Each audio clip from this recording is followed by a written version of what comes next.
Bonjour à toutes et à tous, et bienvenue sur Légende du sport, le podcast qui vous plonge dans l'histoire fascinante des plus grands noms du sport mondial. Aujourd'hui, plongeons-nous dans la carrière de Maurice Richard. Avant de commencer, un petit rappel. Pour seulement 99 centimes par mois, vous pouvez devenir un soutien essentiel de notre chaîne et nous aider à continuer à proposer du contenu. Votre souscription nous permettra de maintenir tout notre contenu gratuit pour tous, tout en réduisant au maximum les publicités. Il vous suffit de cliquer sur le bouton rejoindre pour faire partie de cette aventure. Merci infiniment pour votre soutien et bonne écoute. Maurice Richard est né le 4 août 1921, fils d'Alice Laramée et d'Onésime Richard. Aîné de 8 enfants, il grandit dans le quartier de Bordeaux à Montréal. Dès son plus jeune âge, il apprend à patiner sur un lac gelé, tout en jouant au baseball et en fréquentant l'école François de Laval. Par la suite, il s'inscrit à l'école technique de Montréal dans l'espoir de devenir mécanicien. Pendant sa première année, il joue pour plusieurs équipes, celle de son école, les Paquettes du Parc, la Fontaine en catégorie juvénile, et 2 équipes junior B, celles de Lachine et de Bordeaux. Sous le nom de Richard ou parfois Rochon, il intègre le club du Parc La Fontaine grâce à Georges Norchet, un camarade de l'école technique. C'est aussi à cette époque qu'il fait la connaissance de Lucille, la sœur de Georges, de 4 ans sa cadette. Lors de la saison 38-39, il marque 133 des 144 buts de son équipe des Paquettes. En 1939, Richard rejoint les Maple Leafs de Verdun, sous la direction de l'entraîneur Arthur Terrien, qui lui suggère de tenter sa chance avec les Canadiens seniors. Malheureusement, il se fracture la cheville lors de son premier match en 40-41, ce qui met fin à sa saison. La saison suivante, une fracture du poignet limite sa participation à une dizaine de matchs. Ces blessures l'empêchent de rejoindre l'armée en 1942. Quelques mois plus tard, en septembre 1942, il est invité au camp d'entraînement des Canadiens de Montréal de la Ligue nationale de hockey, LNH, où il fait la rencontre de l'entraîneur Dick Irvine. Dès le premier jour, il impressionne ses coéquipiers et Ray Getliff lui attribue le surnom de Rocket. Malgré les doutes du directeur général Thomas Gorman, qui le considère trop fragile pour la grande ligne, Richard signe son premier contrat avec les Canadiens le 29 octobre 1942, pour un salaire de 5 000 $ canadiens par an, accompagné d'une prime de 1 000 $. Maurice Richard fait ses premiers pas en Ligue nationale de hockey lors de la saison 42-43, seulement 2 jours après avoir signé son contrat. Lors de son premier match contre les Bruins de Boston, au Forum de Montréal, il réalise une passe décisive pour Tony Demers dès les premières secondes, inscrivant ainsi son premier point. Son premier but en LNH suit rapidement, lors de son deuxième match, contribuant à une victoire 10-4 contre les Rangers de New York, le 8 novembre. Malheureusement, une fracture de la cheville le 27 décembre met un terme prématuré à sa saison, ne lui permettant de jouer que 16 matchs et d'accumuler 11 points. Au début de la saison suivante, Richard doit se contenter du banc, n'ayant pas encore prouvé sa complète récupération. Cependant, sa détermination lui permet de regagner sa place, et il marque un but lors de son retour contre les Bruins de Boston. Il participe à 46 matchs, formant la célèbre ligne Punchline aux côtés de Elmer Lack et Hector Toublack, connu pour son efficacité offensive. Dans le dernier match de la saison régulière, les Canadiens écrasent les Rangers de New York 11-2 avec 8 points combinés pour la Punchline. Les Canadiens restent invaincus au Forum cette saison-là, avec 22 victoires et 3 matchs nuls. Richard termine la saison avec 32 buts, devenant le 4e joueur de l'histoire des Canadiens à dépasser les 30 buts en une saison, après Joe Malone, Edouard Nouissy-Lablonde et Howie Morenz. Lors des séries éliminatoires de 1944, les Canadiens affrontent les Maple Leafs de Toronto au premier tour. Le 23 mars, lors du deuxième match, Richard marque les 5 buts de son équipe pour une victoire 5-1, ce qui lui vaut d'être honoré avec les 3 étoiles du match. Les Canadiens remportent la série 4-1 et se qualifient pour la finale de la Coupe Stanley contre les Blackhawks de Chicago. Les Canadiens s'imposent en 4 matchs sans défaite, Richard réalisant un tour du chapeau lors du deuxième match. La Punchline accumule 48 points au cours des séries, dont 12 buts pour Richard, le meilleur total de la LNH. Malgré la victoire en Coupe Stanley, seul le gardien Bill Durnan est sélectionné dans les premières équipes d'étoiles de la LNH, tandis que Richard, Émile Bouchard et Elmer Lack sont inclus dans la deuxième équipe. Maurice Richard commence la saison 1944-1945 avec la même intensité que la saison précédente.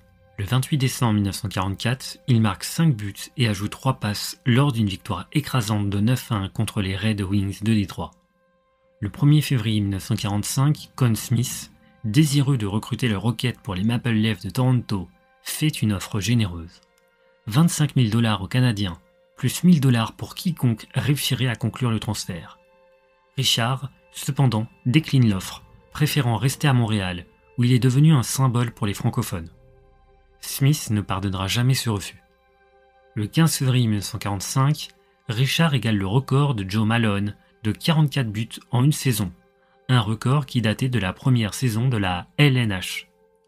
Le 18 mars 1945, lors du 50e et dernier match de la saison régulière contre les Bruins de Boston, Richard, ayant déjà marqué 49 buts, se voit refuser un but par l'arbitre King Clancy au Forum de Montréal. Il réussit finalement à inscrire son 50e but à 2 minutes et 15 secondes de la fin du match contre le gardien Harvey Bennett Sr., devenant ainsi le premier joueur de la LNH à marquer 50 buts en 50 matchs. Il faudra attendre 16 ans pour que Bernard Geoffrion atteigne la barre des 50 buts en 70 matchs lors de la saison 1960-1961 et 1980-1981 pour que Mike Bossy soit le deuxième joueur à réaliser l'exploit en 50 matchs. Certains critiquent la performance de Richard, arguant que beaucoup de grands joueurs étaient engagés dans la Seconde Guerre mondiale, laissant Richard briller dans une ligue affaiblie. Cependant, Richard avait lui-même tenté de s'engager, mais fut réformé 2 fois, jugé trop fragile. Les Canadiens terminent la saison en tête de la LNH, en grande partie grâce à la punchline, avec Elmer Lack, Toublack et Maurice Richard aux 3 premières places des compteurs. Malgré cela, l'équipe est éliminée dès le premier tour des séries par les Maple Leafs de Toronto, perdant la série 4-2.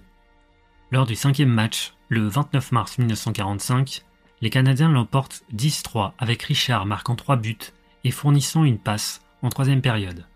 Il devient ainsi le premier joueur à inscrire 4 points en une seule période des séries éliminatoires. Cette saison-là, la LNH récompense les Canadiens en plaçant 5 de leurs joueurs dans la première équipe d'étoiles: Durnan, Bouchard, Blake, Lake et Richard. Lors de la saison 45-46, la punchline continue de diriger l'équipe avec Blake, qui totalise 50 points, devançant Richard de 2 points, et Lake de 3 points. Les 3 joueurs se classent respectivement 3e, 5e et 7e parmi les meilleurs marqueurs de la LNH, avec Max Bentley de Chicago en tête du classement. En série des éliminatoires, les Canadiens éliminent les Blackhawks en 4 matchs consécutifs. Ils remportent ensuite leur 6e Coupe Stanley en battant les Bruins en 5 rencontres lors d'une série au meilleur des 7 matchs. Après cette victoire, Richard est à nouveau sélectionné dans la première équipe d'étoiles de la LNH. Après avoir marqué seulement 27 buts en 45-46, Richard retrouve sa forme de 1944-1945, avec 45 buts en 60 matchs lors de la saison 46-47. Avec 71 points, il termine à une seule unité de Bentley, le meilleur marqueur de la ligue, pour la 2e année consécutive. Les Canadiens finissent premiers de la saison régulière et battent les Bruins de Boston en demi-finale de la Coupe Stanley en 5 matchs, mais ils sont vaincus en finale par les Maple Leafs de Toronto en 6 rencontres. Richard, avec 11 points en 10 matchs, est le meilleur marqueur des séries.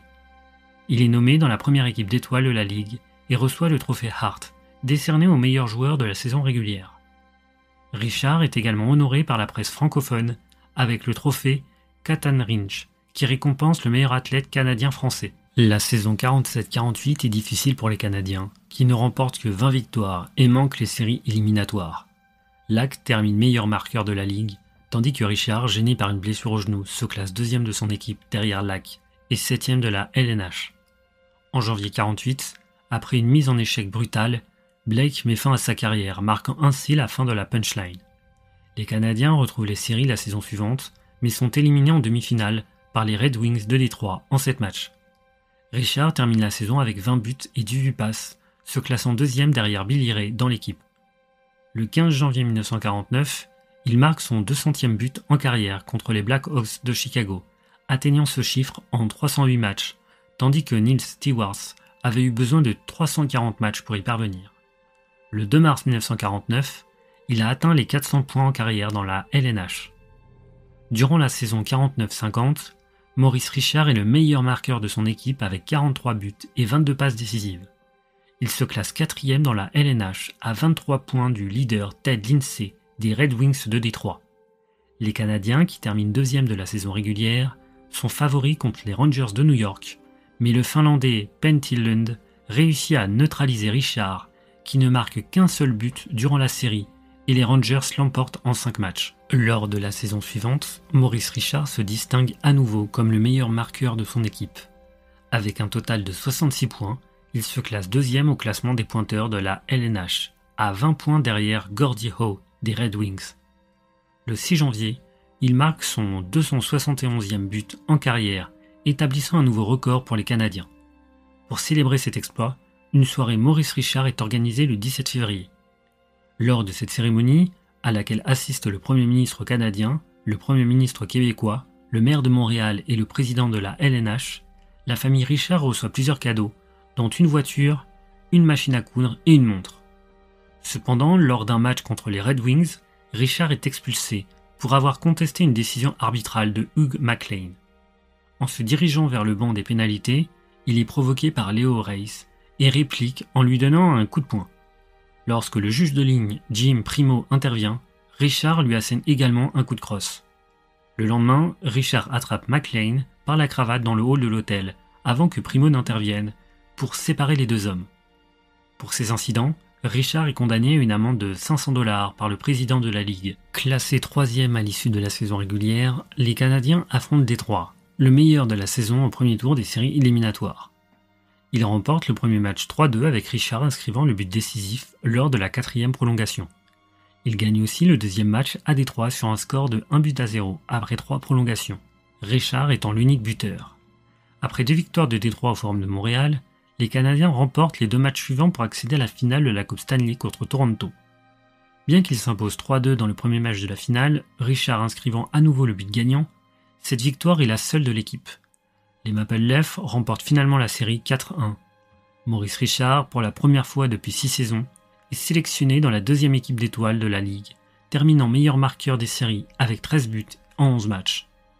En décembre 51, Richard est nommé personnalité de l'année par la British United Press et reçoit le titre d'athlète de l'année en Amérique de la fondation Hitchcock de New York. Malgré une vingtaine de matchs manqués durant la saison 51-52 en raison d'une élongation à l'aine, il termine 3e meilleur pointeur de son équipe derrière Helmer Lack et la recrue Bernard Géonfrion.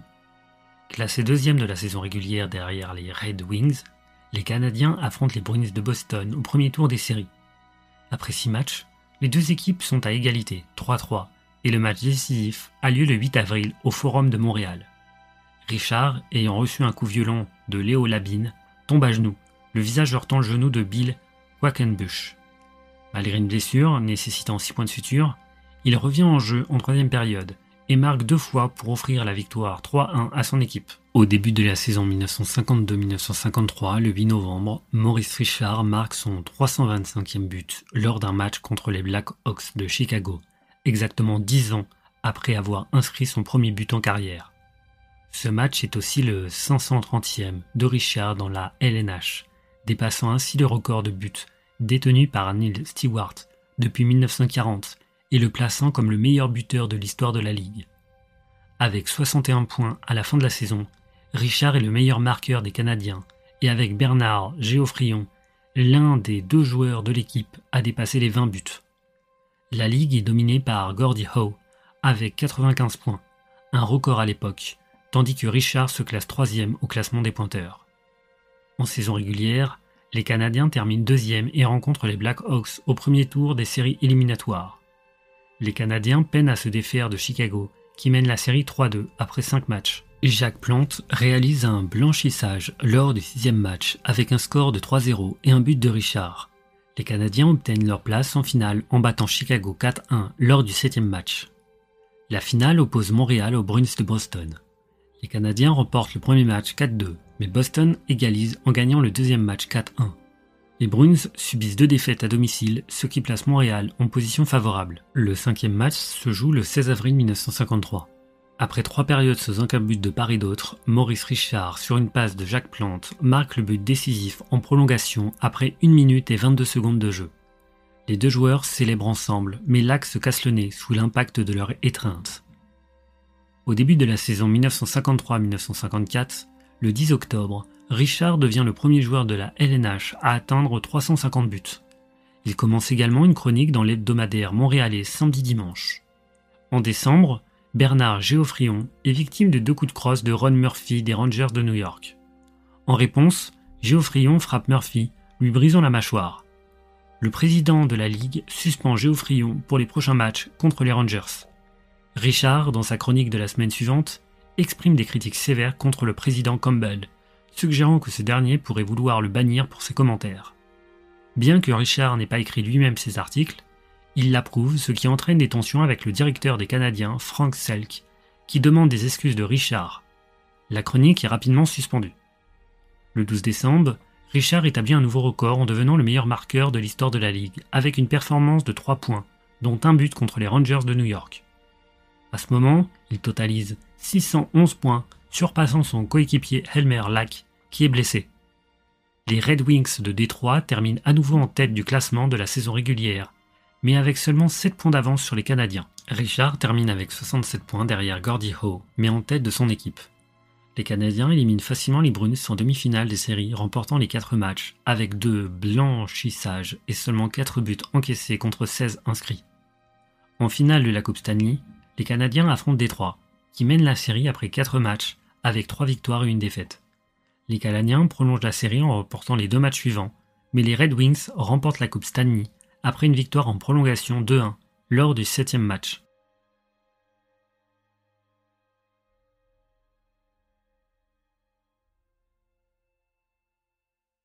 Le 18 décembre 1954, Maurice Richard atteint la barre des 400 buts en carrière lors de son 690e match, devenant ainsi le premier joueur de la LNH à réaliser cet exploit. Ce match est également celui où Richard dépasse le record de Neil Stewart, établissant un nouveau standard dans l'histoire de la Ligue. À la fin de la saison, Richard, avec 61 points, est le meilleur marqueur des Canadiens, aux côtés de ses coéquipiers Bernard Géoffrion et Jean Béliveau, qui occupent les 3 premières places du classement des pointeurs. Cependant, un incident va ternir la fin de sa saison. Le 13 mars 1955, à Boston, Richard est impliqué dans une altercation avec Hal Laycoe des Bruins. Laycoe frappe Richard au visage, entraînant une bagarre entre les 2 joueurs. Le juge de ligne, Clive Thompson, essaie à plusieurs reprises de séparer les combattants, mais sans succès. Lors de la 3e tentative, Richard, en mauvaise position, frappe Thompson, ce dernier ayant contribué à l'agression en retenant Richard dans une position désavantageuse. 3 jours plus tard, Clarence Campbell, le président de la LNH, impose à Richard une suspension pour le reste de la saison et les séries éliminatoires.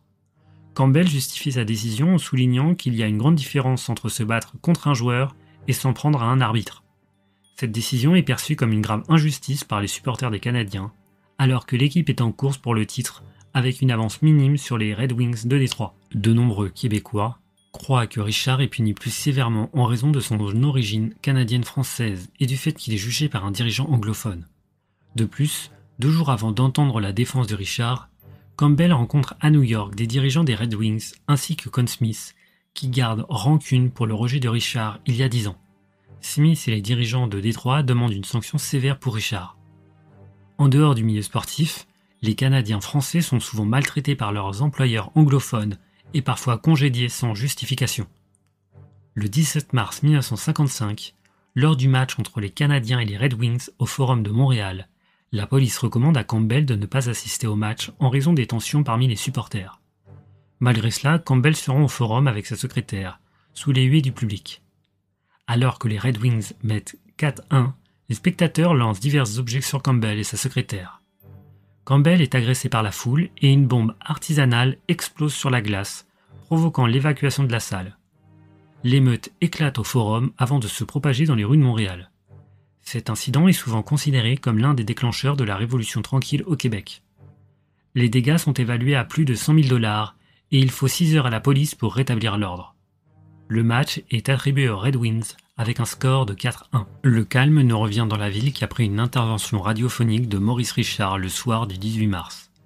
Peu après, le journaliste québécois André Laurando publie un article dans Le Devoir où il met en perspective les événements récents en soulignant une dimension politique et sociale au-delà du sport. À l'automne 1955, Henri Richard, le frère cadet de Maurice, rejoint les Canadiens de Montréal pour la saison 55-56. Il occupe la position de centre sur la 2e ligne, entre Bernard Géoffrion et Dick Moore. Maurice Richard termine la saison avec 71 points, se classant au deuxième rang des pointeurs de l'équipe, juste derrière Jean Béliveau. Les Canadiens finissent en tête du classement général, ne concédant que 15 défaites tout au long de la saison. En fin de saison, Plante, le défenseur Doug Harvey, Béliveau et Maurice Richard sont sélectionnés pour la première équipe d'étoiles de la LNH. Lors du premier tour des séries éliminatoires, les Canadiens affrontent les Rangers de New York, ne perdant qu'un seul match sur les 6 joués, et Richard se distingue avec un coup du chapeau lors du premier match et un total de 7 passes, dont 5 lors du 5e match. Les séries de 56 offrent une revanche de la saison précédente, avec une nouvelle confrontation entre Montréal et Détroit. Les Canadiens remportent les 2 premiers matchs au Forum avec des scores de 6-4 et 5-1. De retour à Détroit, les Red Wings gagnent le 3e match, mais les Canadiens reprennent l'avantage avec une victoire 3-0 lors du 4e match, grâce à un blanchissage de Plante. Le 10 avril 1956, les Canadiens s'imposent 3-1 lors du 5e match de la série avec les buts de Béliveau, Richard, qui marque le but décisif, et Geoffrion, assurant ainsi leur 8e Coupe Stanley, la 4e pour Richard. Ce dernier est plus discret lors de la finale, n'ayant que 3 points au total. Après cette nouvelle victoire en Coupe Stanley, le capitaine Émile Butch Bouchard prend sa retraite en raison de blessures et Maurice Richard est nommé capitaine de l'équipe. Durant la saison 56-57, Richard manque 7 matchs à cause de blessures, mais termine tout de même comme le 2e meilleur pointeur de l'équipe avec 62 points, derrière Béliveau. Il est également classé 6e au classement général de la LNH, dominé par Godiewau. Les Canadiens éliminent les Rangers de New York en demi-finale des séries, grâce à un but de Richard en prolongation lors du dernier match. En finale, les Canadiens affrontent les Bruins de Boston, et Richard marque 4 buts lors du premier match, contribuant à la victoire 5-1. Les Canadiens remportent la série en 5 matchs, obtenant ainsi leur 2e Coupe Stanley consécutive. Le 19 octobre 1957, Maurice Richard inscrit son 500e but en carrière lors de son 873e match, devenant le joueur le plus âgé à atteindre ce chiffre à 36 ans. Peu après, il se blesse sérieusement au talon d'Achille lors d'un affrontement avec Dick Duff des Maple Leafs de Toronto. En conséquence, Richard ne joue que 28 matchs durant la saison 57-58 et termine avec 34 points. Cependant, il reçoit en février le trophée Lou March, récompensant le meilleur athlète du Canada pour l'année 57. En série éliminatoire, il se montre performant et aide les Canadiens à éliminer les Red Wings en 4 matchs. Lors de la finale contre les Bruins, après une victoire de chaque côté, les Canadiens l'emportent lors de la 5e rencontre en prolongation, permettant à Richard de décrocher sa 6e Coupe Stanley.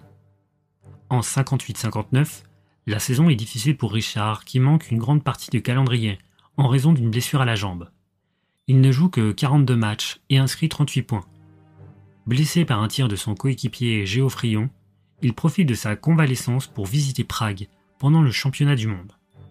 Malgré son absence prolongée, il reçoit le trophée Lou March pour l'année 59. Richard manque la majorité des séries éliminatoires où les Canadiens remportent une nouvelle Coupe Stanley après avoir battu Chicago puis Toronto.